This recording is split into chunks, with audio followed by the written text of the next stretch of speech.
안녕하세요. 오늘 우리가 함께 살펴볼 자료는 전환학습 이론에 대한 건데요. 이게 뭐 단순히 새 지식을 쌓는 것, 뭐 그런 차원이 아니고요. 세상을 보는 관점, 그러니까 준 것들, 그 자체가 바뀌는 깊은 학습 경험을 다루는 거죠. 네, 맞아요.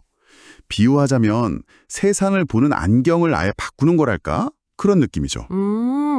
자료들을 보니까요. 이 이론이 메지로우가 처음 제시했던 그 합리적 성찰 중심 모델 있잖아요. 거기서 시작해서 또 어떻게 비판받고 확장되어 왔는지 그 과정을 쭉 따라가더라고요. 네, 그게 중요해요. 그냥 이론 설명이 아니라 이게 현재도 계속 진화 중인 아이디어라는 점, 그게 흥미로웠습니다. 아마 듣고 계신 당신의 경험과도 연결될 지점이 꽤 있을 것 같아요. 한번 자세히 들여다볼까요? 네, 좋습니다. 이 이론이 뭐랄까 완성된 게 아니라 진행 중이라는 게 핵심인데요. 메지로우의 초기 모델은 주로 이성적인 분석, 또 토론, 이걸 통한 성찰을 굉장히 강조했죠. 네, 그렇죠. 합리성. 하지만 그게 전부일까? 하는 의문이 생긴 거예요. 이후에 뭐 관계라던가 감정, 아니면 사회 변화의 힘, 심지어 영성 같은 좀 중요한 측면들을 놓쳤다, 이런 비판들이 제기된 거죠. 그래도 오늘은 바로 이런 비판들, 그리고 그에 따른 여러 대안적인 관점들을 좀 통합적으로 살펴보는 데 초점을 맞추려고 합니다. 그 비판적 관점들 중에서 저는 특히 연결된 알미라는 개념이 상당히 눈에 띄었어요. 기존 학습관이 좀 개인적이고 어떻게 보면 분리된 느낌? 그런 거였다면 이건 관계나 공감을 통해서 배우는 걸 강조하더라고요. 맞습니다. 특히 여성주의적 시각에서 중요한 대안으로 나왔다고 하고요. 네, 맞아요. 이게 합리적 분석이나 뭐 논쟁, 이런 걸 중시하는 분리된 알과는 좀 결이 다른 접근이죠. 어떻게 다른가요? 일단 판단을 잠시 멈추며 상대방의 입장에서 세상을 보려는 노력, 즉 공감 능력, 이걸 핵심으로 봐요. 그냥 머리로만 아는 걸 넘어서 아예 그 사람의 경험 속으로 좀 들어가 보려는 시도, 뭐 그렇게 볼 수 있겠습니다. 그러니까 내 의견은 틀렸어 이게 아니라 당신이 왜 그렇게 생각하는지 한번 느껴보고 싶다. 약간 이런 느낌에 가깝겠네요. 그렇죠, 그렇죠. 훨씬 더 이해하려는 태도죠. 그런데 이 초기 이론이 주로 개인의 어떤 내적 변화에 집중하다 보니까 사회 변화 측면은 좀 약했던 거 아니냐 이런 비판도 있었잖아요. 정확해요.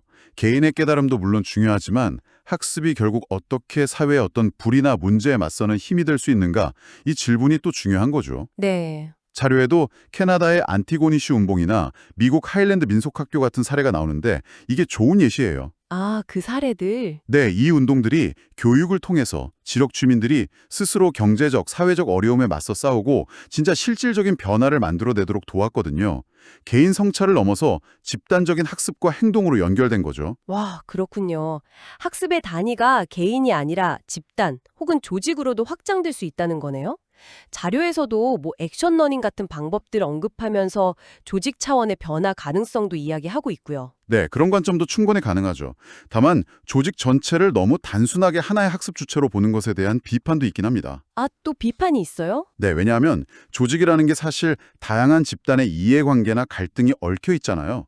그걸 좀 간과할 수 있다는 우려죠. 하긴 그렇겠네요. 여기서 더 나아가서 오솔리반 같은 학자는 시야를 더 넓힙니다.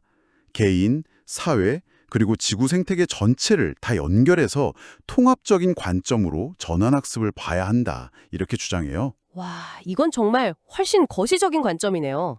개인의 변화가 결국 우리가 속한 더 큰 시스템과의 관계 변화로 이어져야 한다는 뭐 그런 의미로 들리는데요. 맞습니다. 그런 맥락이죠. 또 다른 흥미로운 지점은 우리가 보통 학습하면 떠올리는 이성뿐만 아니라 직관이나 감정 같은 초합리적 영역의 중요성을 강조하는 접근이었어요. 그렇습니다. 미지로가 강조했던 그 합리성을 넘어서는 거죠. 예를 들면 융의 심층 심리학이라든가 덕스가 말하는 영혼 작업, 뭐 소울로크라고도 하죠. 이런 것처럼 직관, 상상력, 감정, 심지어 꿈이나 무의식 같은 요소들이 학습에 아주 중요한 통로가 될 수 있다는 거예요. 근데 이건 메지로우의 합리적 접근하고는 상당히 달라 보이는데요. 약간 서로 배치되는 거 아닌가요? 꼭 그렇다고 보기는 어렵고요. 오히려 상호 보완적이다, 이렇게 보는 시각이 많습니다. 보완적이다. 네. 왜냐하면 인간의 경험이라는 게 단순히 논리만으로는 다 설명될 수가 없잖아요. 예를 들어 아주 깊은 슬픔을 극복하는 과정이라던가 아니면 어떤 예술적인 영감을 얻는 과정. 이런 건 이성만으로는 설명하기 어려운 근본적인 변화들이죠. 그렇죠. 이런 초합리적인 경험 역시 굉장히 강력한 전환학습의 계기가 될 수 있다는 겁니다. 그렇군요. 아, 그럼 결국 전환학습에 이르는 길이 딱 하나만 있는 게 아니라는 말씀이시네요. 바로 그겁니다. 그게 핵심이에요.